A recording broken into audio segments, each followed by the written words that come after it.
Things this is unannounced. It's probably going to take a few minutes to get people in. I have to clean my camera off here. Let's see what's better. Yeah, I can't tell. Oh well.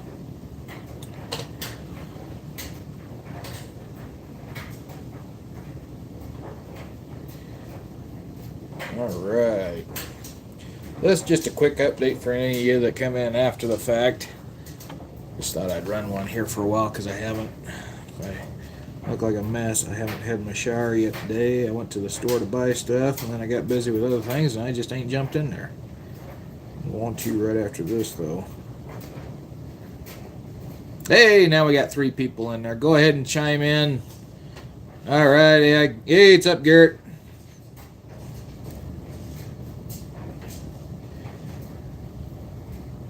Do a little quick update here. See if a few more people will come in. Give it another minute, and then I'll start kind of talking here. 2, 4, 6, 7, 8, one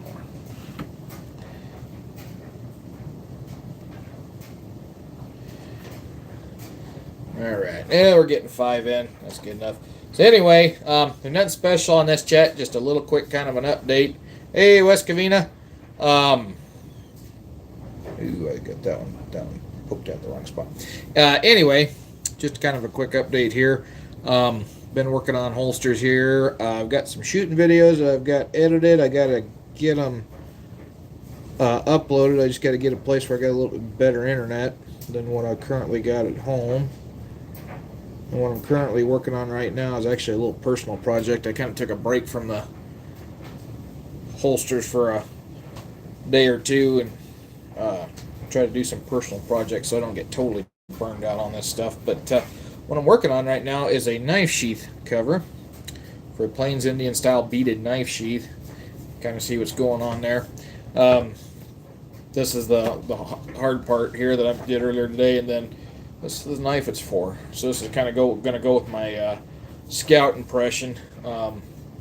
The Fort, and I think this is actually a little bit older style roach belly scalper, but I really like the handle, and it looks a little better than some of the other ones that are out there on the market, so I went with that one. It was cheap, hence why it's stamped made in India on the blade, but cheap, so it'll work. And then, yeah, if you've currently got a holster order with me, I'm working on them. I got a stack over here, and I'm probably actually going to have some back out, so I'm probably going to have a few extras here when I get them done left over, so keep an eye out. I'll do a chat. People get first dibs through the chat if they want it. You just send me an email. And after that, if nobody's laid claim to them, they'll go up on eBay. There's one other thing I want to show here first, or as well before I go, but I'm going to give it a few minutes yet for that. But kind of show you what I got going on here. I'll see if I can show you this process. I might tip this down just a little bit. There we go. So yeah, I'm doing this beadwork, and if you've ever done beadwork, it's a pain in the butt. But you got this long little beading needle that you can't hardly see. And I'm putting on 8 beads because I was reading in a book and the example they gave was 13-aught beads, and I thought, oh, okay, I'll go with 13-aught, and then I realized, oh crap, I'm used to 10-aught beads. But small knife sheath, it's going to look just fine either way. Just takes a little longer with the smaller ones. 2, 4, 6, 7. So yeah, I'm going about 8 beads at a time and doing what they call the lazy stitch. So if you're not familiar with that, you don't go all the way through the leather, you just kind of tuck under. It's also called a squaw stitch, but people don't like that phrase anymore.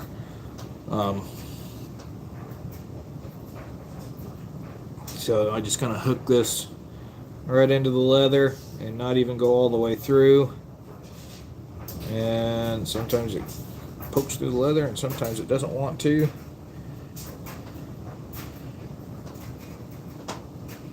Once you do that, you pull it through, then it lays a string of beads down. At the rate I'm going, I should be done with this in about 6 years. I hope it don't take that long, but I'm going to have to wax my thread, or I'm going to spring. It's going to break on me. If the thread breaks on me, I am up a stinky creek without a paddle.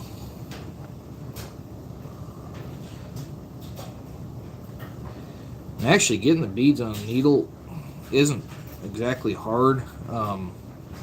There's an easier way to do it. I just don't want to dump all the beads into a bowl. You basically just dump them into a bowl and just start poking the needle through like you're scooping a spoon, and they'll get on there. But I'm just doing one string at a time.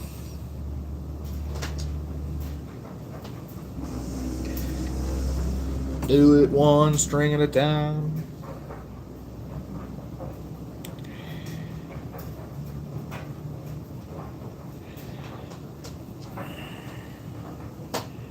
Whoops.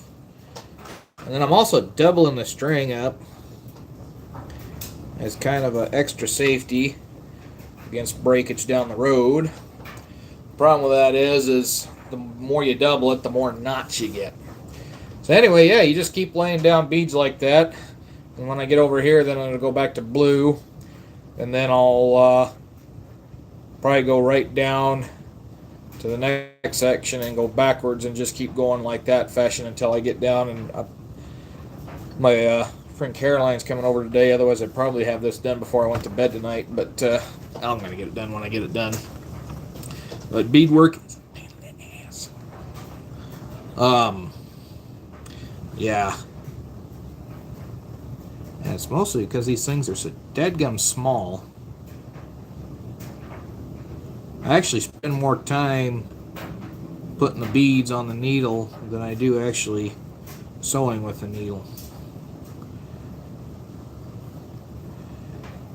2, 4, 6, 7. I always managed to miscount somehow. And I probably did too long a thread at a time. No, I did way too much thread at a time.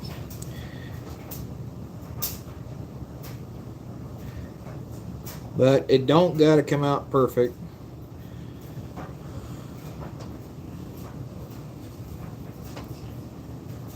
In fact, you very rarely ever see perfect beadwork historically. I can tell you what, mine ain't perfect because I ain't getting that needle in the right spot, but you know what? It don't gotta look pretty. This is just for me. When somebody asked me if I'd do a beaded holster for them and I turned them down, this is why.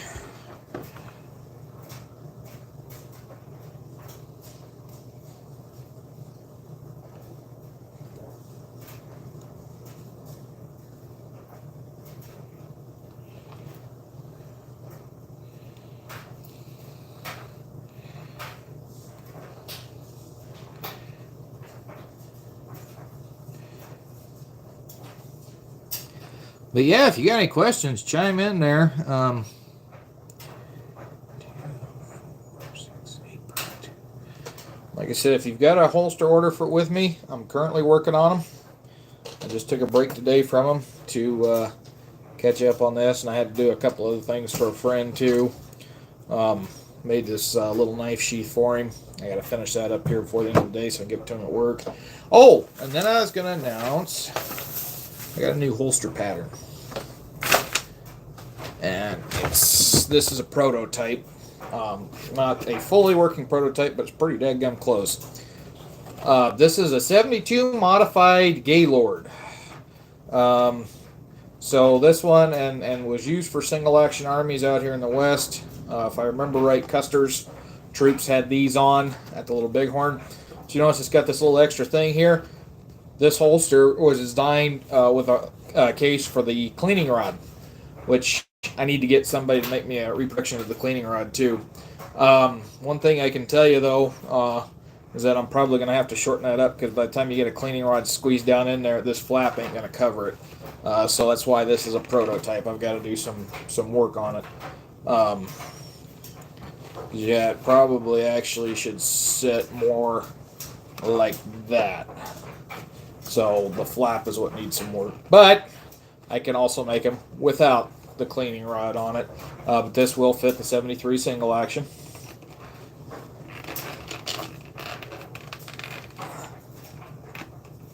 Like I said, I do have some holsters going. One here is about ready to ship out. Hey, Leroy. Got one that's getting close to ready to ship out. I got a couple others that I need to do some stitching on. Like I said, I just took a break because I knew I had to get a pattern for that one for a couple of guys, and I had to do some knife sheaths. I wanted to play around with this a little bit for my new knife, and I thought, now I'll do a quick update here. Oh, also, if you haven't heard, on the 11 Bang Bang channel, me and Garrett and a handful of others, Santee, Dustin, I think A American, Snapper, and if I'm missing anybody else, well, they'll chime in. But we're doing the Oregon Trail game live on Monday night at 8 o'clock Central, so 7 o'clock Mountain, something to that effect. I'm going to be joining in. I'm not sure how long we're going to be running, but we're going to be there. I'm going to be there. So be sure to check that out if you haven't already. And I'm going to try to lay this down here, so I want to try to get as much done as I can. This is more of a wintertime project when I ain't got other stuff going on. There's something that's almost therapeutic in doing this. And there's something that's almost just downright aggravating about it. All I know is that it looks good. And then this leather, this is actually brain tan leather that I'm using.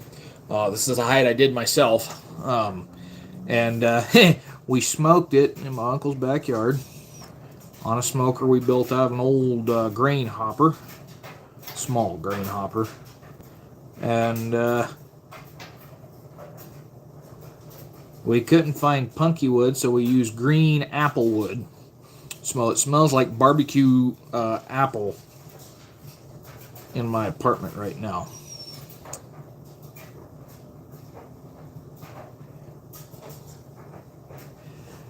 Hey, Thomas. Yeah, this is definitely a lot of work. And my eyes, oh, don't get me started on my eyes. These glasses I got back in February, and I already can't really see very well with them.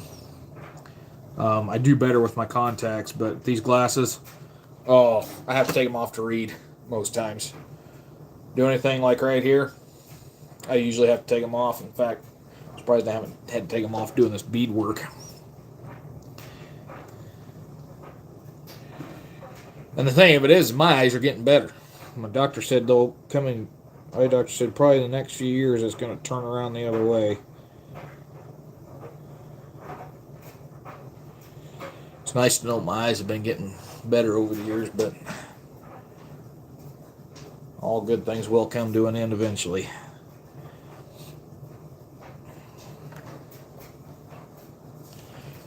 Now, native women that did this kind of beadwork back in the day, they didn't use lines like I did. I tell you what, if I don't use lines, I can't bead worth a crap. And that's the God's honest truth.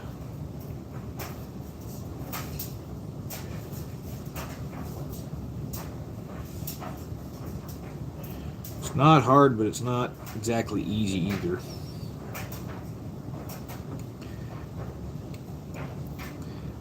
Especially when you can't get the dead gum beads to go on the needle. Oh, for crying out loud. 1, 2, 4, 6, 7. I got one more.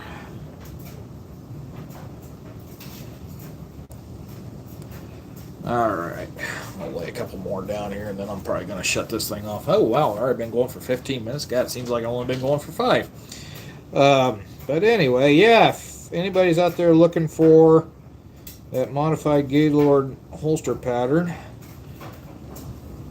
I've got that up and running. Like I said, I'm going to have to do some modifications. I'm going to have to tweak some things a bit because it's not going to accommodate a wiping rod, and those wiping rods have a pretty good sized ring on them. Todd, how's the job? Last year I was working overtime. This year, I'm missing a lot of chat here. This year, we don't have the budget for overtime, but the thing is, I've got the bouncing around schedule, so every other Sunday, I got to work till damn near midnight. And then every Tuesday I got open, and then all the other days I work kind of in the middle of the day, which I don't mind, but it'd be nice if I could get a regular schedule. Having that late closing shift sometimes is nice because I get a little peace and quiet. And the night differential pay does help. Morning shift is nice because I can get out of there early. But yeah, it's not bad. Let's see here.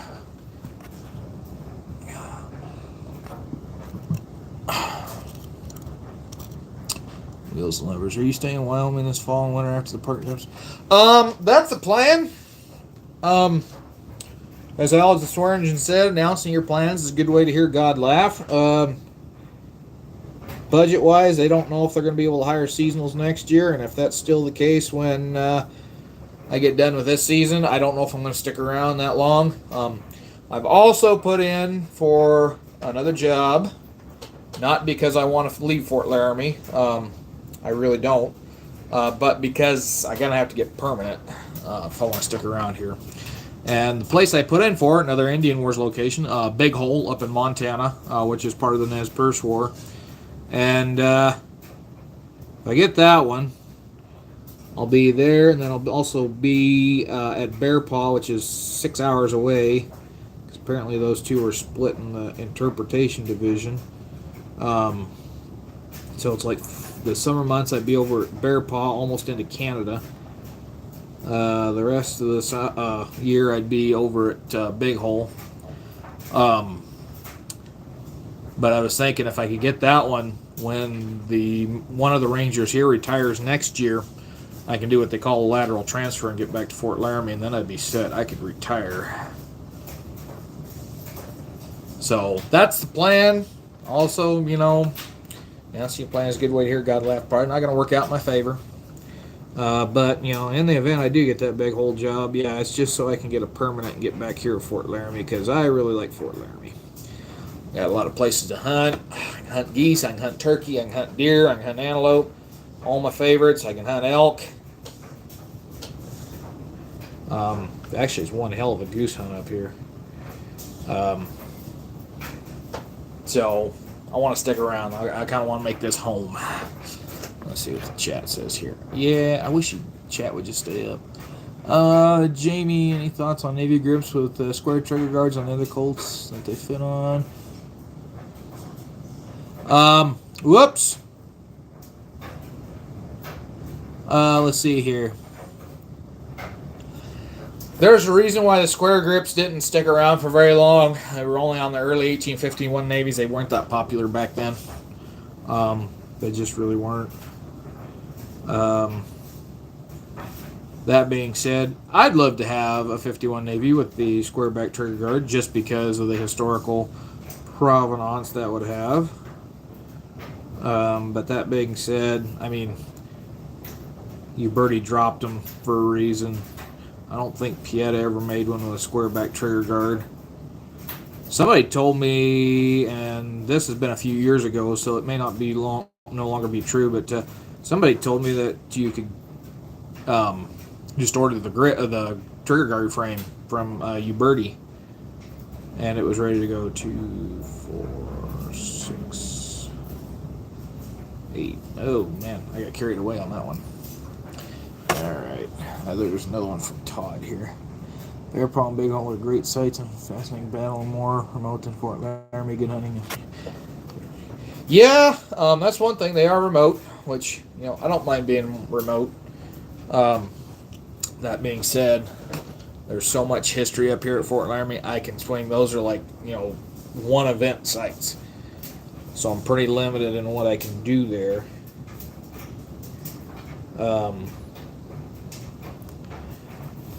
Here at Fort Laramie, I can do everything from fur trade.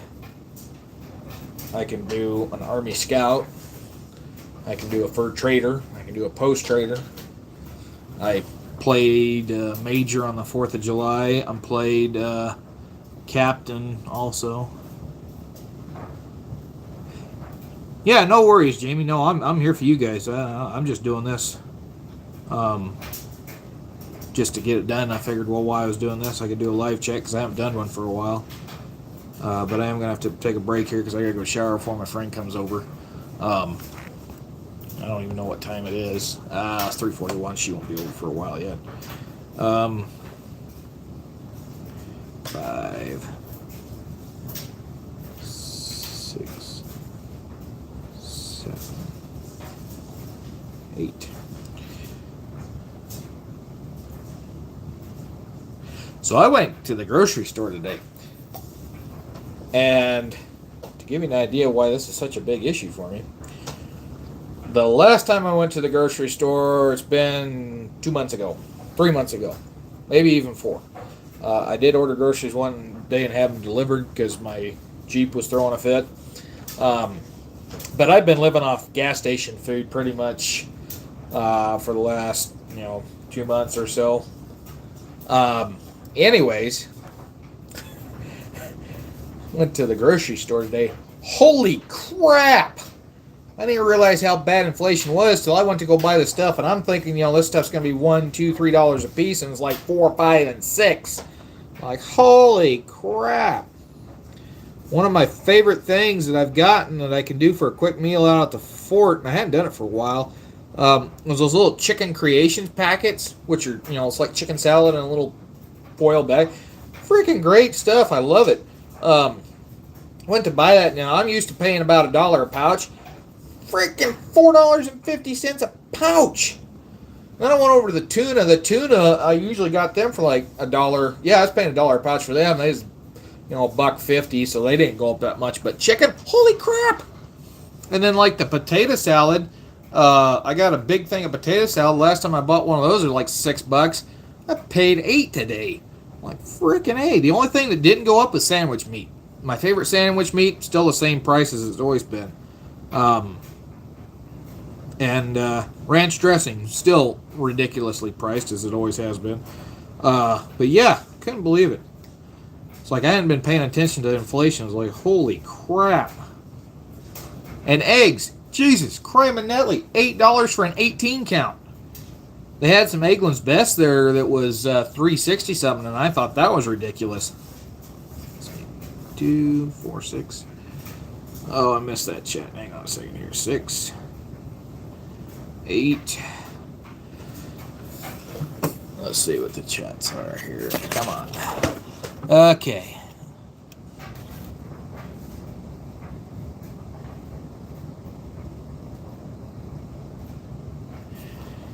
Yeah, Todd, they're ridiculous. Yeah, it's like living on gas station food. Once in a while, I go out to the Burger King, which I noticed the price on them has just been going higher and higher. I go to the Burger King. Caroline, once in a while, I'll go to a restaurant, a sit-down restaurant. But yeah, probably the fact that I haven't been spending a lot of money on other stuff besides gas and just haven't been traveling. Probably why I haven't gone completely broke on that stuff. But yeah. Then I kind of upset to my gas station. They quit carrying Coke because Coke didn't deliver to them for 3.5 weeks, and I've been drinking a lot of Pepsi here lately. But yeah, I just couldn't believe it. Went to that grocery store, I was like, Jesus. And granted, I went to the grocery store that's already notorious for having high prices, just because the cheaper place in town was so packed. I didn't want to go inside. I really don't like getting in crowded stores and stuff. But couldn't believe it.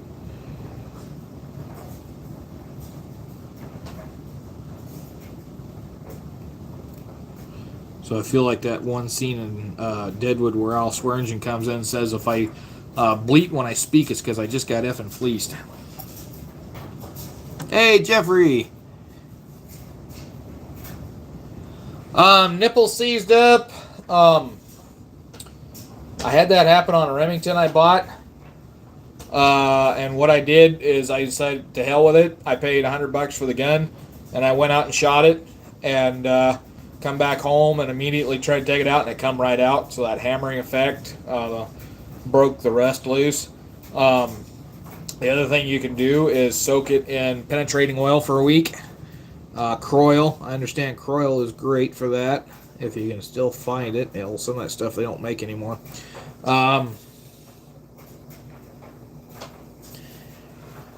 Other than that,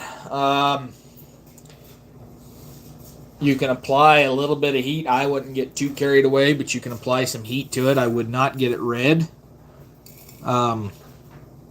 Definitely would not get it red. But you could go just heat it up enough to where oil starts to really soak down into it.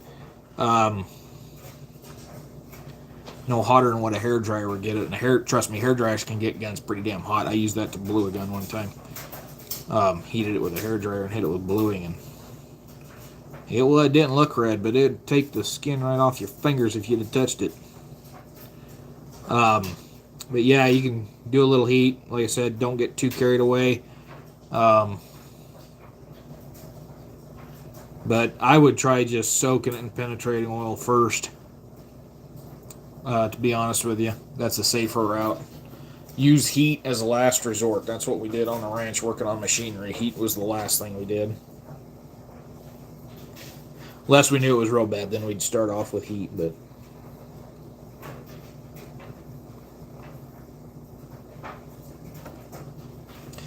tell you what, when I started this project, I was going to use I got a bunch of goat skin out in the shed or out in the garage that been using for trying to line some holsters, and it was too bright a yellow, the one I had. The other one's kind of a chocolate brown, just didn't look right, and the other one was white, and I thought, oh, that wouldn't be bad. And then I remembered the inside silver painted, so I cut into my good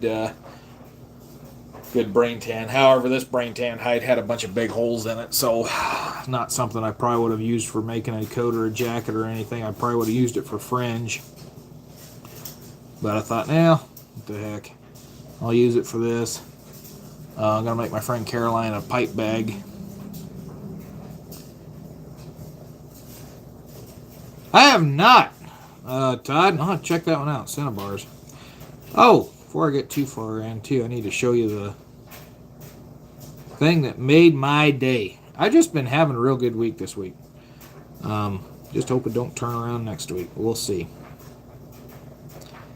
But, yeah, a guy I met out at the fort that was a relative of Lonesome Charlie Reynolds is also a friend of a famous actor from Deadwood, so I got a personalized message from that, and unfortunately I can't share it. But that was cool to get that. And then got a present in the mail this morning. It was a birthday present. My birthday was last week. I'm not going to get specific on the date on here, as I don't like advertising that information out to the world. But it was last week. And so, Garrett and Caleb, 11 Bang Bang, as well as Snapper, from Snapper's Antiques Firearms Unlimited. I think his channel name's still that. Anyway, they sent me a really cool little piece. It's a little customized piece. They sent me a little 49 pocket model airsoft. And it's got beautiful, beautiful grips on it. And you notice it looks pretty white on here. They nickel plated it, the grips. It looks beautiful, absolutely beautiful. And then on the grip side, they engraved it with Captain D. Frazier, Frazier's Raiders, which I thought that was cooler and cool. So I don't know if I'll get this one shot anytime soon. This way may wind up being coming kind of a Save Queen thing. I probably would use it for living history, but and they fire blued the trigger on it, which is nice. But this is the coolest thing. So yeah, I got this in the mail. I was like, oh my god, because I was actually thinking about buying one of these on my birthday. I'm glad I didn't, because then I'd have had two. But well, I guess that wouldn't have been the worst thing in the world. But no, I'm glad they all gave me this. So thank you guys. I absolutely love this little piece. I'm gonna make a nice little holster for it. It's got a little leather on it because I had it sitting on the leather table. But yeah, it's beautiful. Oh, my door's knocking, so I better shut this off. I think that's my landlord. Anyway, I'll catch y'all later. We'll catch you Monday. Y'all have a good one.